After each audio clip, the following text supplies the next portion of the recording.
Playing through Persona 5 for the first time in early 2019 was a magical experience for me. The combination of characters, story, and gameplay elements, both inside and outside of dungeons, which Persona 5 calls palaces, were only just some of the reasons why it was an experience I'd never forget. Fast forward later that year, and Persona 5 Royal, an expansion of sorts of the original Persona 5, was announced and released to the rest of the world in March of 2020.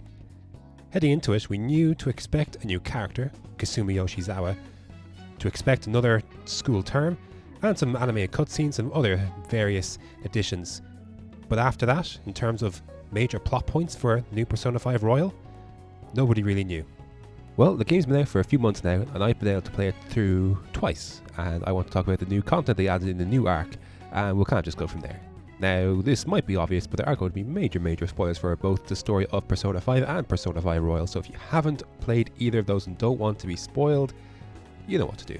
The core story of Persona 5 Royal is very similar to the original Persona 5. It surrounds the formation of the Phantom Thieves of Hearts, their team members and the circumstances in which they joined, the changing of criminals' hearts, the mental shutdown and psychotic breakdown incidents and the people behind those incidents, and then the even larger force behind all of these events, which culminates in the final boss fight against a god craved from the desires of the masses, Yaldabaoth, the god of control. Upon defeating him, Prosecutor Sai Nijima asks you to turn yourself into the police to testify against Messiah Shishido, on the count that the only other person who could testify against him, Goro Akechi, is missing. To ensure the prosecution of Shido and to save his teammates, Joker agrees to turn himself in.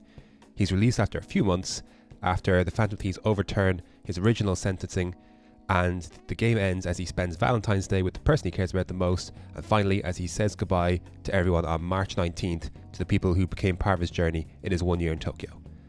That's a basic synopsis of Persona 5's ending. The story of Persona 5 R is in essence the exact same as Persona 5, with the exception of a few added events in between, but nothing major that changes the overall plot or arc of the story.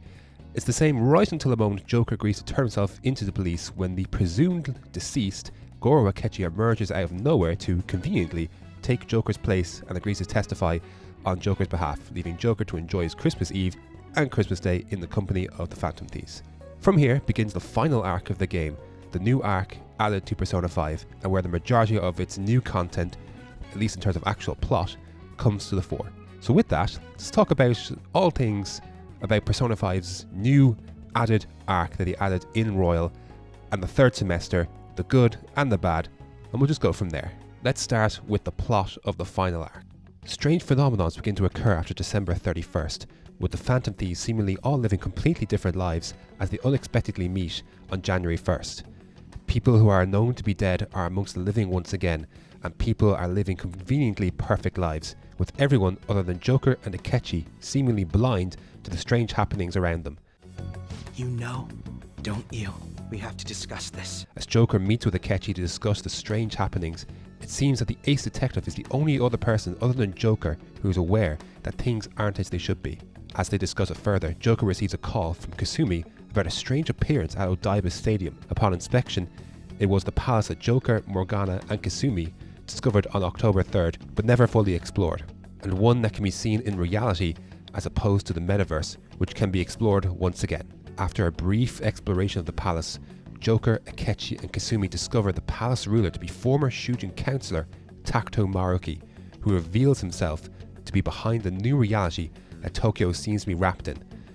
A reality where there is no pain and no suffering, where people live in the wishes they had in life, and a happy life. After discovering the truth that Kasumi actually turned out to be the supposedly deceased Sumire Yoshizawa, and how Kasumi was actually the sister that died, and that Maruki had made Sumire's wish to live on as Kasumi the reality for her, Joker and Akechi refused to accept that reality for her. Think about it. You both have dreams, no? I have the power to make them come true. My reality can become just the way you like.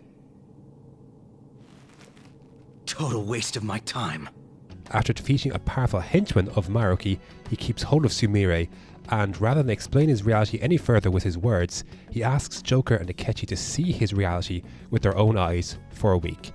Here, Joker and Akechi go their separate ways, with Akechi on the search for intel in an effort to gain more knowledge on an unknown enemy in the form of Maruki, and Joker to see his friends in this new reality.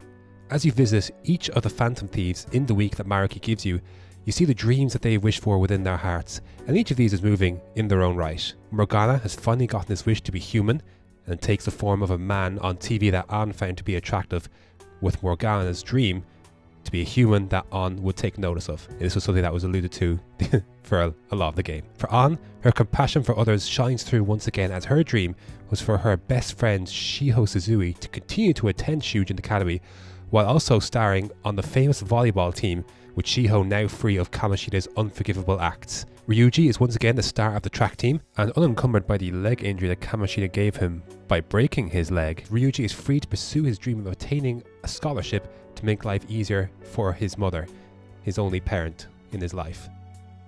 Yusuke's reality is an interesting one. His wish isn't that his mother is alive, but his wish is to be under the tutelage of a wonderful mentor who is a willing and a nurturing teacher, one that is dedicated to the advancement of his pupil, and that mentor is Madarame. His other wish is regards to his mother's painting, that the Sayori, now in its original form, has gained the respect and praise that it deserved, as opposed to the altered version that Madarame distorted as part of his scheme. Makoto enjoys now a strong relationship with her sister Sai, who is now no longer under the pressure of having to support herself and her sister on their own, with their father alive and well and celebrating a new promotion. Futaba is once again with her mother Wakaba and enjoying the time that she's able to spend with both her and Sojiro in Tokyo. Finally, Haru lives a life without fear of speaking to her loving father, who is, like Wakaba, alive in this reality. President Okumura also looks at Haru as not just as his beloved daughter, but a vital voice in the decision-making of Okumura Foods as they look to expand into Kichiyoji. All of these are emotional to see in their own way, and as you see their hearts take form in Maruki's reality. But I have to say, the ones that really stood out to me, that moved me the most, was probably Haru's. Not only is she without fear, she's also valued and loved by her father, as she always wanted. I mean, sure, Futaba was reunited with a lost parent. She was always loved by Wakaba, and though Futaba didn't believe it, she eventually accepted her mother's love after overcoming the views forced upon her in her palace. Haru was robbed of this opportunity to make amends with her father, who was killed after his treasure was stolen, and the chance to repair the damage between himself and his daughter forever robbed. And so this is where the conflict of the Maruki arc rises. You see your teammates, but not just your teammates, but your friends, who you've not only bonded with through extreme circumstances, but have also been through everything together. You've seen their sadness, you've seen their struggles, you've seen the things that they lost. And now you see them happy. And the choice is yours if it remains that way. And that's a gripping element of this arc. But here's the thing. It's not a real happiness. It's a fabricated happiness. It's not a real reality. It's also running away from your problems and deciding not to face them, just because it's convenient for you, which isn't right. Life is hard, and life isn't fair, but that loss and that pain is part of who you are. It's part of your growth, and if it's removed and treated like it never existed, where is your growth? I could safely say that for myself, I am better for my experiences that shook me to my core.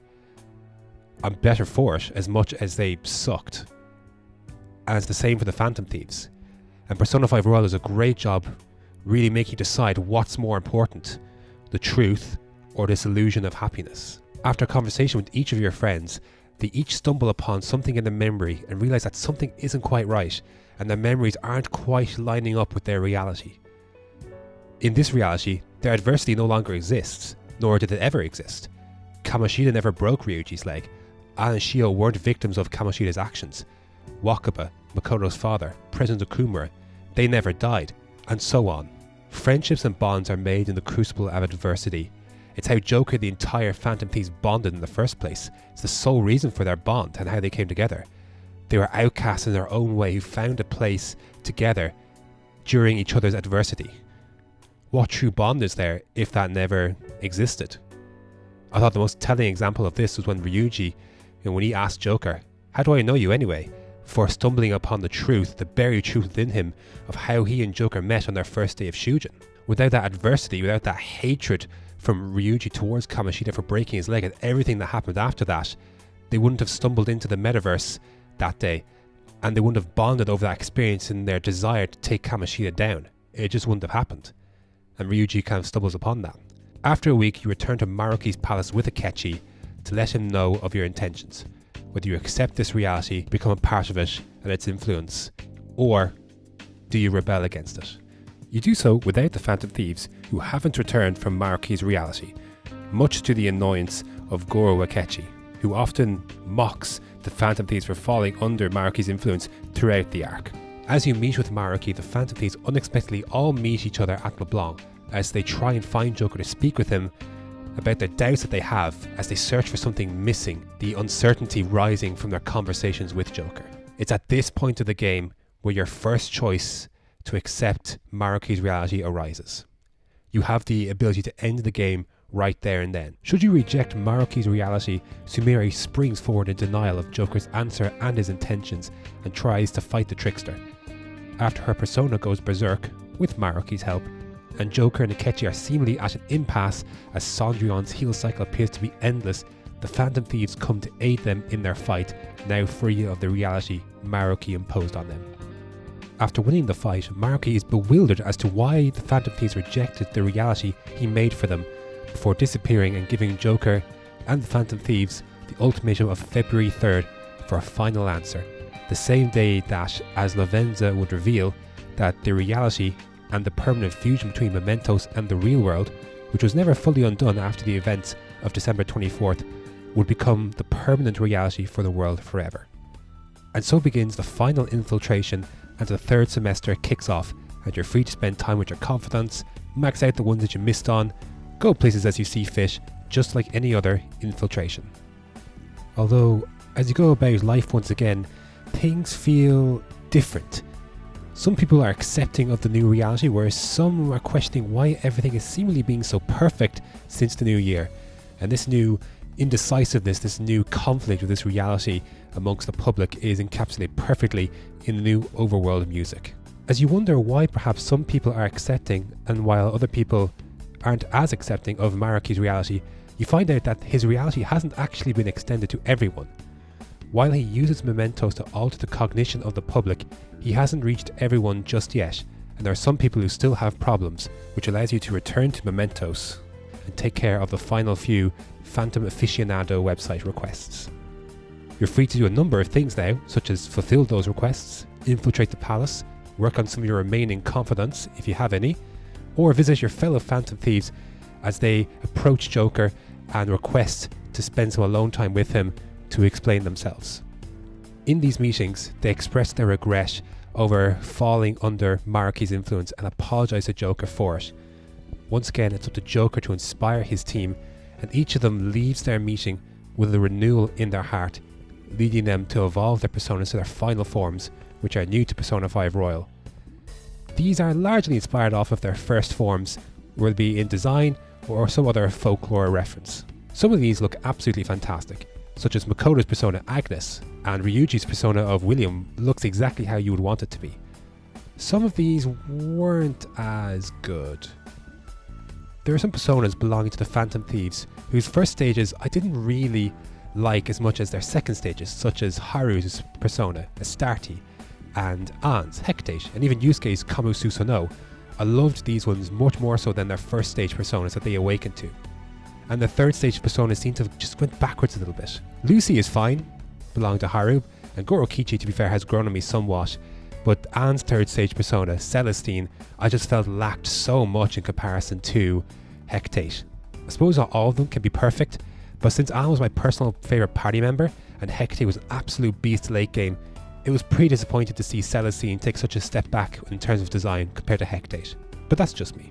You're also free to continue to rank up Sumire now that the Faith Arcana is ready to progress, now that Sumire has accepted the truth of what happened to Kasumi, her acceptance of herself as Sumire, and now her refusal to run away from her past. But we can talk about lots about Sumire later on. Let's talk about the palace itself, Maruki's palace. It's brilliant. It's absolutely brilliant. It's arguably one of the best palaces in the entire game. Personally, I still think Futaba's palace is probably the best, and I do love Shido's ship, but Maruki's palace is utterly incredible. For the music, the themes it touches upon, it's just an absolutely brilliant palace. The puzzles and the themes within those puzzles as you work towards looking at things from Maruki's perspective, as well as the puzzle in Maruki's depths, so to speak, of his palace, and even the music there. It's absolutely brilliant. As you go through the palace, you learn more about Dr. Maruki himself, his backstory, and how he ended up in the position that he did, why his research was cut off, and how he awakened to his persona on December 24th. Though, I'm not going to lie, the first scene where he visits Rumi in the hospital after her accident is completely undercut by the appearance of Darth Vader. Must seek me. You must seek me. Seek me. I am that who manifests thought itself. I shall echo your blasphemous fury with reality, so that we may together change the world. Now, call me forth. This was supposed to be an emotional scene where Maruki loses that of which he loves, but all I could do was laugh at the sudden appearance of Darth Vader, which is obviously his persona speaking to him. Anyways, Darth Vader aside, you learn more about Maruki himself, which is a good time to talk about Maruki as a character. You will have learned several bits and pieces about him through the Confidant ranks as you progress through them, but what you learn in the palace, is on another level. Maruki is a fascinating character. Unlike the majority of people's hearts who the Phantom Thieves changed, Maruki is definitely not evil. He genuinely wants good for people, and he genuinely wants people to be happy and to not have to experience the loss and pain that he did, as the girl he wished to marry was forever changed from her incident. However, given the existence of his palace, his desires to achieve this goal are distorted greatly, to the point he's willing to force a reality that not everyone would necessarily accept, even if it makes them, quote, happy. Maruki's ensemble in his palace would seem to give off the impression that he sees himself as a saviour of the people. And there's a fascinating conversation in the build-up to his reality being, at least partway actualized, where Yusuke is talking to him, and Yusuke talks about, however, if you're the one leading them to their conclusions, are they making the choices themselves? And Maruki's like, I'm sure people will think that, and Yusuke goes on to say that isn't that just submitting to another person's will? And again, this is something that the Phantom Thieves come back to so often across their journey, and their end game at the end of Persona 5 was that they didn't want to be submitted to someone else's will, which was obviously referring to Yaldabaoth, the god of control.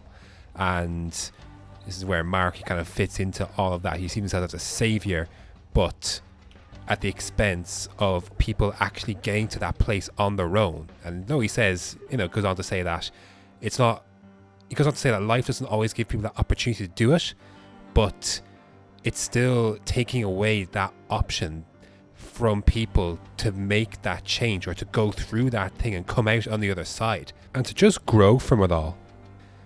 Part of what makes humans so amazing is their spirit, and how even through the most trying circumstances, sometimes the spirit can't be broken.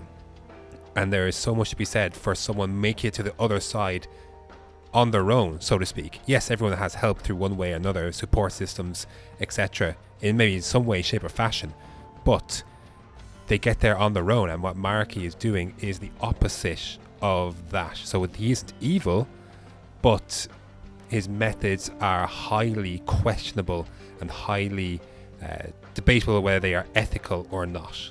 So, though he isn't evil, though he is a good person, Maruki is ultimately another adult who wants to force his will upon the people, just in a less ferocious way than, say, Messiah Shishido.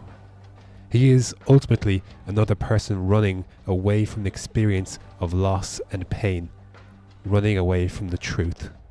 Although, does he actually force people to accept his reality? The very beginning of all this, Joker is sat in his dream in the nurse's office, and here he has the choice to leave. He is guided by a butterfly, which we can assume is Lavenza, but as he seeks to leave the school, a voice over the intercom asks him where he's going, and eventually says, well, I won't force anything upon you. And it makes me wonder, did everyone have this choice? Now, I'm assuming not everyone had a butterfly guiding them out, but we know Joker has an extremely strong willpower. Did everyone else have this choice to leave, or did they choose to stay? We can assume, well, we know Joker chose to leave. We can probably assume Akechi decided to leave as well. But how about the rest of the Phantom Thieves? How about others? Did they have a choice, or did they choose to stay? Or was it the case that they simply couldn't choose to leave? I don't think there's anything that is necessarily covered, but it's interesting to kind of pull apart and ask the question, did everyone else have this choice? Or was it just Joker and he happened to be guided by Lavenza this whole time? Let's switch gears for a few minutes and get into some of the gameplay aspects of Maruki's arc. If you thought you didn't get to fully enjoy some of the rewards that come with getting into the higher levels, the high 60s, the early 70s, as you roar through the Mementos depths, you'll be given them plenty of opportunity and time to enjoy the fruits of being at those higher levels, and you'll continue to rise through them as well. Even on my first playthrough on hard difficulty, without defeating any of the optional bosses, such as the Twins or the Reaper, I still got to level 84 when it was all said and done. And that was nice, to be able to reach a high level like that, and to be able to use some of the higher level personas to fuse those, and to, use them for an extended period of time as you went through Mementos and through the palace itself. That was rewarding, and it was something that the original game didn't really allow you to do, because with the last dungeon leads into the last boss, and then that's it. You don't get a chance to really enjoy the high levels, the better moves, or those hard to fuse personas. You'll also reach a point where the Phantom Thieves' personas will no longer learn any new moves, and you get to use them to their fullest power. So that feeling of maximizing them, you won't have any regrets as such that you didn't get some of the severe damaging moves on, say, would be Makoto or Anne or whatever the case may be. You get to use them to their highest level potentially possible. And that's really nice. You don't feel like you're missing out on anything. However, as part of Maruki's palace infiltration, you are required to go back to Mementos once more to clear a path in the palace. As you return to Mementos for the first time since you believed it to have been erased, it's a different place, as tentacle-like cables run havoc as you see Maruki work through Mementos. To investigate further, you have to go back to the spot where you once fought the Holy Grail. I had mixed feelings about this personally at first, but generally speaking, I do kind of enjoy revisiting sites where either a great battle took place or a battle of significant importance took place. It's kind of the reason why, every time I visit the GPO, the General Post Office in Dublin, it amazes me every time. It gives it a wow factor. A lot of it has to do with the fact it was one of the core buildings where the Easter Rising took place in 1916 for the Irish rebels. Just something personal for me. Anyways, you have to climb Mementos to retract the tentacle-like cables. Honestly, while the music is kind of funky, in a good way too, this takes way too long. It takes way too long. Was a 15-floor trek of Mementos necessary during a palace infiltration? I'm going to say no. My general feeling is that the whole Maruki arc is probably a little bit too long and a little bit too far removed from what was previously the final battle, which we'll talk about in a little bit, but I just think 15 floors was a little much to have to do while going into a palace infiltration as well. Just a little excessive. Let's move on. Maruki's arc expands upon multiple characters in the way the original Persona 5 did not. Let's go through a minor one first in the form of Lavenza. In the original Persona 5, Lavenza was pretty lame, especially in comparison to the twins. It's not really a knock on her, but it's just more so she didn't get any real time to kind of develop or do anything, because the time where you fuse the twins back into Lavenza and the end game are pretty damn close together. So it was nice that Persona 5 Royal gave Lavenza a bit more time to, do something and show some of her qualities. And if you tackle the optional super boss, then you'll know there are a few qualities to be had indeed. Let's talk some of the more prevalent characters, more so the ones that join your party, because during this infiltration you're joined by both Sumire and Goro Akechi, bringing your party total to an almost overwhelming 10 members. Let's talk about Sumire first. The majority of Persona 5 Royal's new content comes to the fore in the Maruki arc, and that includes the new characters as well, including Kasumi, or as we find out, Sumire Yoshizawa. During the palace, of course, you find out that Kasumi is Sumire, and that Dr. Maruki granted her wish to become Kasumi, with Sumire unable to take the pain and responsibility for Kasumi's death in her life as Sumire. Discovering this was actually pretty sad, It was definitely a twist I did not expect or see coming, but it was kind of cool to see Sumire eventually accept the truth of what happened and vow not to run from it any longer. The reasoning for Sumire wanting to live as Kasumi is understandable. There's a lot of guilt, there's a lot of shame, and a lot of grief to live with so young, but to run away from it and her defiance to refuse to accept the actual reality of what happened and her identity was ultimately wrong. Pain is a part of life, as cruel as it can be, and sadly the only way is forward, again, as cruel as it can be. You just have to keep going. Nothing could bring back Kasumi. Even if she wanted to be her, Sumire was always running from the reality and the path forward. She may have believed she was Kasumi thanks to Dr. Maruki's actualization, but there is no future for Sumire as Kasumi. The reality is that as much as she would have trained, she wouldn't have been as good as Kasumi was. Kasumi just had more natural talent. That was something that was made kind of clear in the cutscene. Sumire just wouldn't have been able to get the results that Kasumi did. In terms of her conflict arc, it's actually really cool to see Sumire kind of overcome some of these things and how she moves on from her life as Kasumi, develops her own identity as Sumire, her own moves as Sumire, rather than trying to live as Kasumi any longer.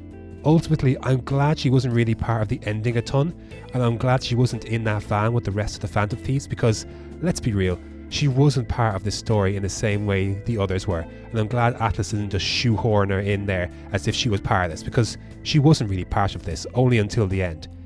She was a recurring character for most of the whole story, with no major role other than a little appearance in Sai-san's palace, but other than that, her main involvement came at the end, in the last 12 or so hours of an 120-hour journey. That's not a lot. It was also her choice not to be part of the Phantom Thieves after she awakened to her persona on October 3rd during the Okuma arc. And heck, where the hell was she on December 24th? We know obviously where Akechi was on December 24th. Unfortunately, dead. And we eventually found out where Dr. Maruki was on December 24th as he awakened to his persona. But is it ever established where Sumire or Kasumi was during the events of December 24th and why she wasn't there to rally around the Phantom Thieves and help them in their fight on the Day of Destiny? I've no idea. It's a bizarre one. I'm not sure if it was an oversight or an explanation I perhaps missed, but hey, maybe let me know if I missed it. Anyways, I'm glad they didn't force her into that van or even as part of the credit score with the rest of the Phantom Thieves. It's not that I don't like her. I think her character is great. I think her development, especially as she kind of picks up life once again as Sumire and tries to put behind her part of Kasumi. Not that she forgets Kasumi, but, just live her life as Sumire while taking Kasumi in her heart, kind of, if that makes any sense. She was ultimately a recurring character for basically all of the last 12 hours. And I'm glad they didn't force her to be part of anything that, she probably had no right to be. Another character that was expounded upon more during Maruki's arc was Goro Akechi, and there's so much to talk about when it comes to the Ace Detective. Akechi was already a special character in Persona 5, and one who met his unfortunate end as he saved the lives of the Phantom Thieves on Shido's ship at the expense of his own, which made his sudden and convenient appearance on December 24th in Persona 5 Royal quite a shock, especially after he played the original Persona 5. But he is immediately aware that something strange is going on and requests to team up with Joker to do something about it. While they can see that things aren't as they should be, they still live in a world where dreams are reality, which begs the question, what dreams did Joker and Akechi have? What did Maruki show them in his attempt to convince them to accept his offer? Because one of the things Persona 5 Royal does more is that it's very intentional about intertwining further the relationship between Joker and Akechi, and this is much more prevalent again, not only due to the fact of a confidant arc, but again much more prevalent to the Maruki arc, as they're both involved in this twist, in this reality, that they're the only two people that can seemingly see through it.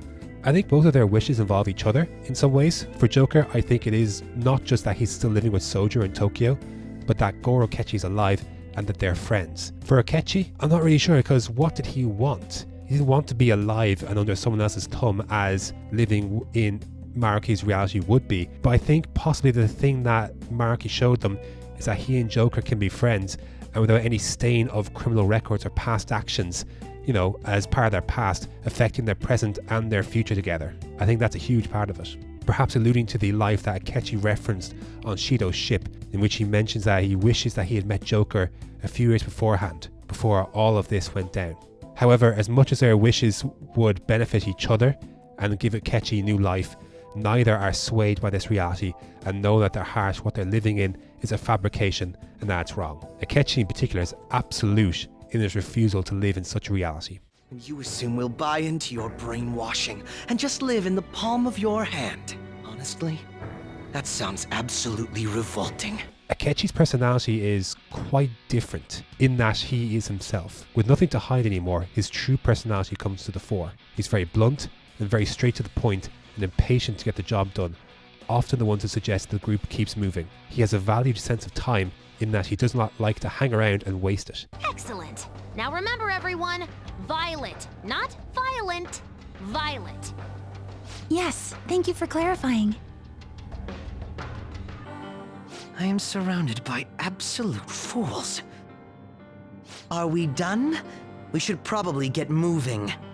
In battle, his ruthless nature is on show a lot more than previously, as he no longer hides his lust for blood and destruction, which is a lot more prevalent, allowing his true nature and his persona Loki to wreak havoc where possible. It goes so deep that Akechi has to remove himself entirely from the initial fight with Sumire, knowing that Joker would have wanted to keep her alive, and perhaps Akechi, fearing that he might not be able to hold back once this battle starts, chooses to remove himself from the equation. Speaking of, that's one of the strongest aspects of Akechi is his resolve, and is willing to go to lengths of extreme violence to follow through on that resolve.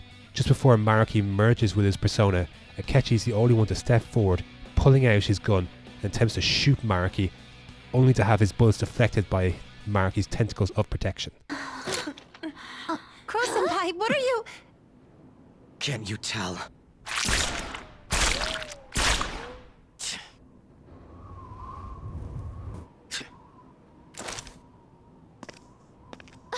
No, you can't! We hesitate right now. We die. On the night before the showdown with Maruki, once Maruki reveals that Akechi will be deceased once again if reality is returned to what it was, Akechi is completely unmoved by this, quote, threat, having known it was a strong possibility from the very beginning. His willingness to fight in spite of his life is moving. Having been under Shido's thumb and acting as his puppet the whole time, as he found out just before his death, Akechi is sick of being manipulated and sees the reality Maruki made as living under someone else's thumb, and a life he refuses to accept. It's a stance he's held since the very beginning, and he's been unwavering in that stance since. And it's very moving for him to speak about it too. Choosing to accept Maruki's offer is an insult to Akechi's wishes.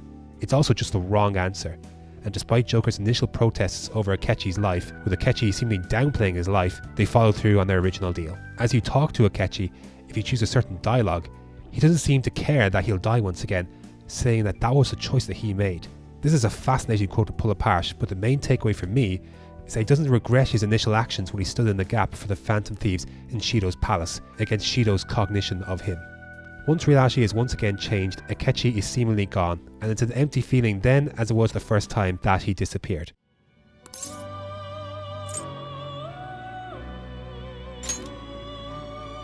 Everything will return to how it should be. Everything. There are no exceptions. Have your regrets begun? You're reminded of the promise that you made to Akechi by holding onto his glove if you visit the jazz club on your last day in Tokyo. Persona 5 Royal is very intentional about furthering the relationship and expounding upon much more between Joker and Akechi, and this is highlighted in the true ending, or rather, true endings, because there are two versions of the true ending.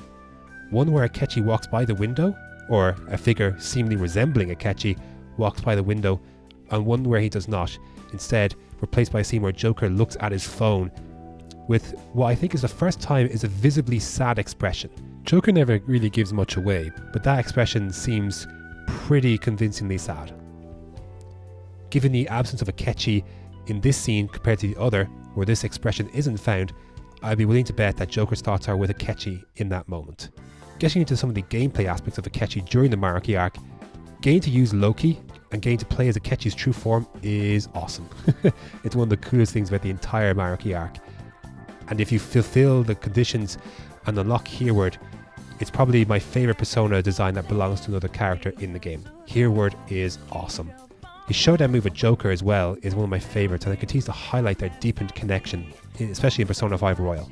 In their showdown move, you see the words Prodigal Sons in the background, but the one that stood out to me was two sides, same coin, referring to how they're pulled from the same thread of fate, which is Yaldabaoth, but are very different in their own way. Another way you can look at it is that they are the same in terms of their determination and their incredible talents and abilities, yet completely different in how they go about using those talents and abilities to achieve their goals. It just continues to highlight the fact that Joker and Akechi are linked by fate, even after Yaldabaoth's demise, and are still linked, possibly forever. The way Akechi finishes his showdown move again highlights his ruthless nature in battle. Of course, with Akechi using Loki in his true attire this time, his finishing screen after an all-out attack is naturally different to his original, where he used his disguise and Robin Hood. The phrase on his original screen depicted, "My sole interest is uncovering the truth," whereas his new screen depicts a darker image of the Grim Reaper holding a sword against someone's throat with the words, "I decide the truth," which is a great reference to the fact that Akechi's ace detective persona was due to the fact that he caused people to go psychotic and have mental shutdowns using the metaverse, and then solved the cases himself in the real world. In other ways, he did indeed decide the truth by predetermining their guilt by forcing them into these actions. When it's all said and done, Akechi, once again, like in Persona 5, doesn't get the credit he deserves in the credit scene in either this game or in Persona 5, as he twice gives up his life to aid Joker. Whether anything comes of his inferred appearance at the end of Royal remains to be seen, but the Maruki arc only added to the incredible character of Goro Akechi. Once you reach the end of Maruki's palace, the question of how to send a calling card arises, since Maruki is always in his palace, which is now in reality as well. It's here that Goro Akechi believes that Maruki wants to talk to Joker one more time before the February 3rd showdown. I believe he might seek him out the night before to confirm his course of action. This proves to be the case, and Maruki calls Joker on the evening of February 2nd, where he once again asks Joker if he'll change his mind and come to an agreement and accept the reality. If you have fulfilled the necessary requirements, you'll be joined by Goro Akechi for the conversation. If not, Morgana will join you. Regardless, Maruki proceeds to tell Joker that should they fight and succeed and return reality to the original one, Goro Akechi will not exist any longer, having of course been killed in the original reality. If you didn't fulfill the requirements with Akechi and he's not in the meeting, you'll tell the answer to Maruki's face. If you did and Akechi is with you, he'll leave and take your appearance or non-appearance at his palace the following day as your answer. This leaves Akechi and Joker to discuss things one final time, and it's here you'll get your final choice, your final option to either deny or accept Maruki's reality. This time though, not only do you have to weigh again, choosing to reject a world of happiness, but now you're left to weigh on whether Akechi lives or dies. We've gone through some of Akechi's feelings on this, but as a general point of view, choosing this option, choosing to accept the deal, is an utter betrayal of everything the Phantom Thieves stood for and everything they fought for, not just to Akechi but to all of them. Even when Maruki asks Joker to accept his reality the first time round on January 9th, before the Phantom Thieves return to reality, accepting his offer is betrayal of everything that you did with them. One of the themes of Persona 5 is being free, the decision to free yourself from evil and toxic influences and helping free others from those influences and from their actions. At various points throughout your journey, the Phantom Thieves have talked about how they wanted to make their own choices and carve their own path.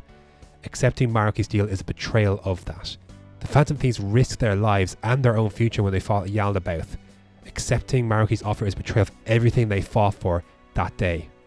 Those were all relevant the first time Maruki asked you. But when he or Akechi asks you again, and then you say yes, that's an even bigger betrayal than before. When you meet your friends in Maruki's reality, one by one, they're once again free, and they express their regret of falling for Maruki's reality, but after talking with Joker, they leave the meeting more determined than ever that returning their reality is the right thing to do. Each and every one of them, they're determined in their actions. What kind of monster are you to bring them from Maruki's reality, convince them to fight, and they accept it themselves and they believe in themselves that they have to fight, only to accept Maruki's offer at the end? Their minds and their hearts are set after that point, after you talk to them. Deciding to accept his offer on February 2nd is an utter betrayal to them, as they have also decided they don't want any part of this reality, just like you. With Akechi, you can feel his weariness of the manipulation. He's had enough. To accept Maruki's offer is the ultimate betrayal towards him and what he wishes. His mind has been set from the start that he didn't want any part of this reality. He didn't falter. For me, playing the first time, it was easy to reject Maruki every single time. I knew what was right and what was wrong. For other players, it doesn't look like it's been so easy. I've read comments on YouTube of how people accepted Maruki's reality, and I've no doubt that from them seeing that particular ending, what comes with accepting his reality, I can't imagine they had many regrets, because ultimately it's the ending the Phantom Thieves all deserve. Truly, they deserve the happiness, but we don't always get what we want. And you might say, that's easy for you to say, you haven't lost anyone. Well, even in the making of this, I actually did lose a really good friend of mine, and getting over that grief and that sadness is tough. And then this whole question of reality, bringing back those which you love, these kind of things. Not that that's an exclusive feature of Maruki's reality, but I think if you know in your heart that it's not real, I think that changes the entire dynamic of that person being present once again. So, I don't know, I've been challenged in that thinking, but I still think it's easy for me to say here that I would say no, but I can also see how the dilemma would present itself. And you might say it's easy for Joker to do the same as well. He hasn't lost anyone. Well, that's not true. He actually lost Akechi. Akechi was someone that became important to Joker. And losing him, that was a big area of regret for Joker, that he couldn't do anything to save Akechi on that day. As much as he wanted to change the outcome of what happened on Shido's ship, he couldn't. That was what happened. And Joker's had to live with that. Selfish adults abused his weakness to do horrible things, culminating in his confrontation with the Phantom Thieves. When it was all over... You bastard! So, my final enemy is a puppet version of myself. Were you satisfied with what fate dealt you? I can't imagine so. You can tell by listening to the way Akechi speaks, should you accept the reality, that he's just very different, and that this isn't him. This isn't what he would have wanted, and you have to live with that. This is what is so invoking about this arc. It's such a fascinating dynamic, with both sides having great arguments for and against, to either justify accepting it or rebelling against it. It's brilliantly rationalized. It's absolutely brilliant. So top marks to Atlus for that, because it really does, I think, really put into perspective what is right and what is wrong. Should you choose to accept the reality on February 2nd, you'll see the ending where everyone lives their happy lives. Again, it's a happy ending, but you know it's not real. I think that's inferred as Joker and Akechi are the only ones looking towards the camera, which takes the final picture of the final credit ending of that particular ending. That said, the credit scroll of each of the Phantom Thieves living in their dreams is pretty moving. I personally found Futaba's one to be my favourite, with her dressed in her Shujin uniform, with her arms next to her mother, and Sojiro smiling in the background. The song that plays during this credit scene is fantastic too. It's an alternate version of The Real and Ideal, the song that plays during Maruki's counselling sessions. Again, I'm sure if you were absolutely sure about choosing the ending, or even a little bit on the fence, I can imagine this ending would have satisfied you and you wouldn't regret your choice. However, should you reject it, you do indeed go into Maruki's palace on February 3rd, and Maruki reveals his true power and his persona, and you fight for reality itself. I liked the boss fight against Yaldabaoth, but this fight was incredible. It was so much more than the original final boss fight. It's also moving as Maruki attempts to reach out to each individual party member during the fight to try and convince them about his reality, but it's inspiring to see each of the Phantom Thieves and Sumire and Akechi reject him at each turn, their hearts absolutely set on their course of action. Kitagawa-kun, I know you don't really want your approval to be earned through force. You want a world guided by beauty, and I can give you such a world. I have my friends by my side in this world. I don't need another world forced upon me. When the fight is over, or when you think it's over, there's another phase as Maruki evolves and then merges with his persona, Adam Kadmon. The music again for this is absolutely incredible, and the fight is incredible. One thing that disappointed me about the Marquis arc is how, once again, the Phantom Thieves failed Joker, as they fell under Marquis' influence, leaving Joker to once again bail them out.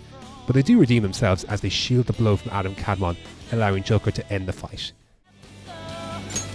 Checkmate.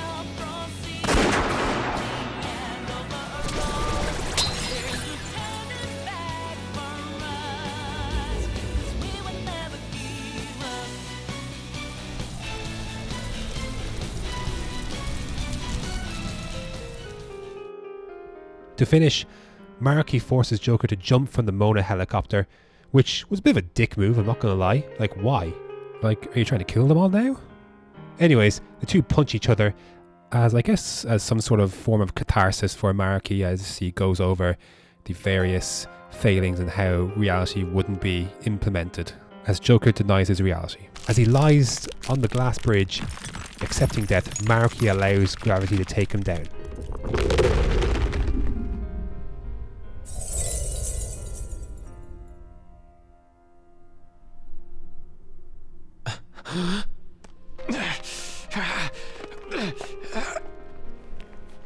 Come on. I said I'm done. I guess, I wouldn't have been too upset if Marquis had died, especially after the fact that, he tried to pull the helicopter down, or at least get Joker's attention to come down, which could have risked his own life in that palace as it collapsed. But I guess looking at this and why Joker saved him, I guess he saw a situation similar to Akechi, only this time he had some control over the situation, and he couldn't sit and watch idly as Marquis died. They do eventually escape the palace all together, and reality returns to what it should be. The final fight is over, and of course, Akechi is once again gone. However, there's a problem regarding this final boss. As a fight itself, it's fantastic, it's great, it's excellent, it's a much better final boss fight in terms of the actual fight itself compared to the original. But I don't think it's the most important fight in the game. I don't think it's as important as the fight with Yaldabaoth. Marquis only comes to the fore at the end of the 100+ hour adventure, whereas Yaldabaoth was pulling the strings for years and was a single figure behind every single happening in the lives of Joker and Akechi and the events of Persona 5 itself. If Marquis had won, the worst case scenario was that his reality would become the real reality. And as we saw from the alternate ending, that was a happy ending. While it wouldn't have been the reality the Phantom Thieves desired, they still would have lived, and they would have lived in that happiness. Again, even if it wasn't real. The fight with Yaldabaoth is literally for the fate of the world. If they lose, it's over, and it's over for everyone. The Marquis arc is brilliant. It's really, really good, but I don't understand why Atlus undercut what happened in the depths of Mementos.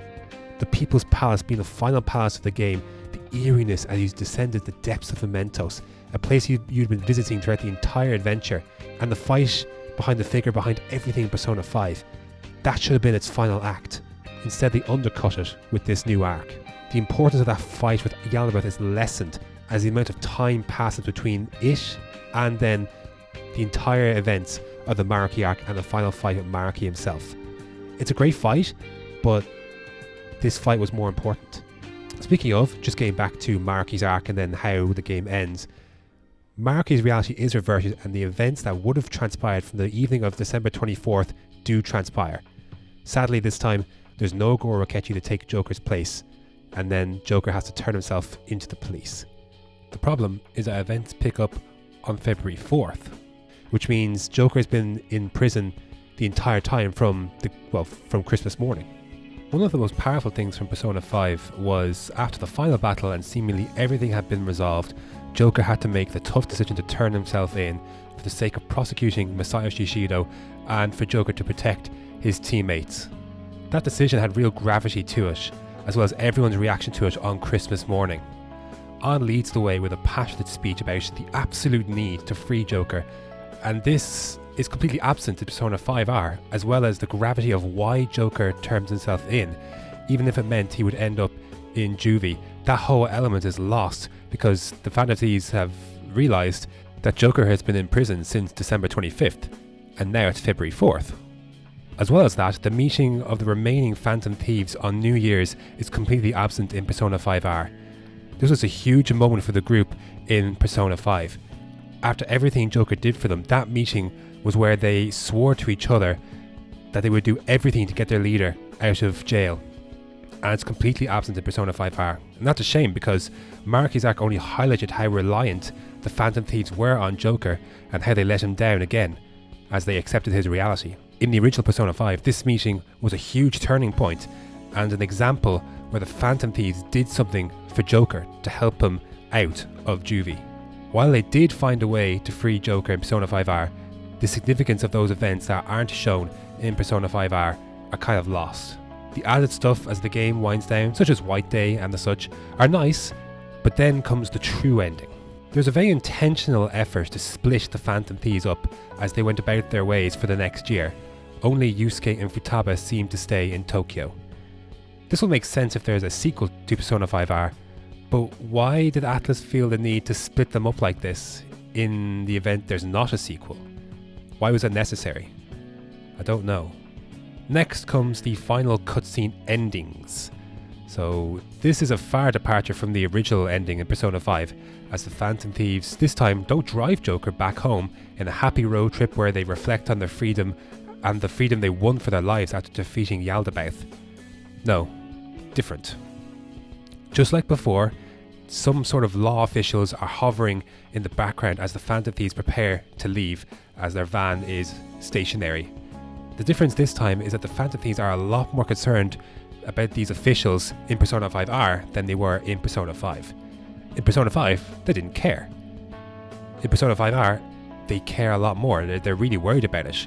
But it's at this point where a taxi driver decides to take Joker to the train station while the Phantom Thieves act as decoy to distract the law officials. That taxi driver is none other than Takuto Maruki. As they arrive at the station, Maruki forgives Joker for denying his reality and they part ways. The Phantom Thieves get a quick goodbye in before Joker boards his train, bumping into Sumire along the way. As Joker takes his seat and looks at his phone, a man with a very similar coat to Goro Akechi walks by the window, inferring that the ace detective is indeed somehow alive. At first, I completely despised this ending compared to the original, and while it has grown on me a bit, I still think this ending in Persona 5R is definitely inferior to the true ending of Persona 5. I guess to summarise, all in all, I think the Maruki arc is absolutely brilliant. It expands upon the incredible characters further, the soundtrack is incredible, and the emotion it invokes is incredible. The plot is moving and not one with a straightforward answer as you decide how to navigate it, as the choice for how the game ends finally becomes yours. But the placing and the timing of it is something I just can't agree with. I don't feel like this was the biggest threat to the Phantom Thieves to face in their journey. While the Maruki fight is perhaps technically more difficult than the fight with Yaldabaoth, the end result if they had lost doesn't even compare.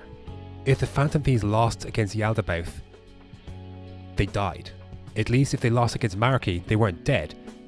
They would have just been part of a reality that they disagreed with, and they wouldn't even have a recollection of any fight that had happened with Maruki once the reality took hold permanently. The world would still exist, and it would be a happy place. That much is inferred from the alternate ending. Against Yaldabaoth, it's for life and death, and Yaldabaoth was behind everything in Persona 5's story, everything. Maruki was only a threat come the end. While he manipulated reality to become that as people desire it, he wasn't pulling the strings in the way that Yaldabaoth wasn't the driving force behind people's motives, or bringing people suspiciously and circumstantially together. Maruki wasn't as calculated as that. So between that and how Persona 5 Royal changed the true ending versus Persona 5's true ending, those are kind of my only real gripes. And even then, I'm lessening my stance on those seemingly each and every time I think about it or play Persona 5 Royal.